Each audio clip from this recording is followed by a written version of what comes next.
మీరెప్పుడైనా మ్యాజిక్తో చదువు సులభంగా అయిపోతే బాగుండని అనుకున్నారా? ఒక చిన్న గ్రామంలో ఒక బాలుడు ఉండేవాడు. అతని పేరు హర్ష. హర్ష చాలా ఆలస్యంగా ఉండేవాడు. అతనికి చదువంటే అస్సలిష్టముండేది కాదు. ప్రతిరోజూ అమ్మ చదువురా బాబూ అని చెప్పినా హర్ష వినేవాడు కాదు. బయట ఆడుకోవడమే అతనికిష్టం.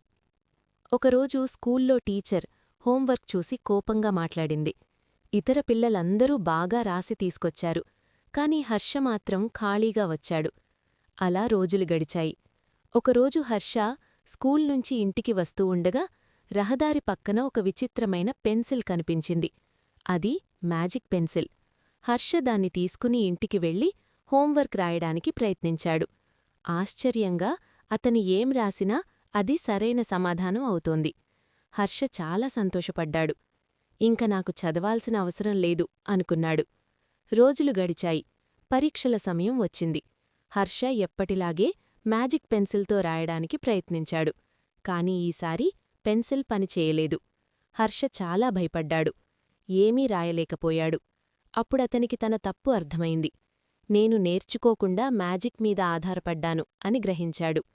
ఆ రోజు నుండి హర్ష కష్టపడి చదవడం ప్రారంభించాడు.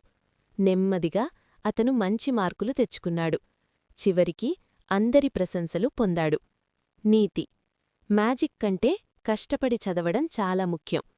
వీడియో నచ్చితే లైక్ చేయండి, షేర్ చేయండి, మా ఛానల్ని సబ్స్క్రైబ్ అవ్వండి.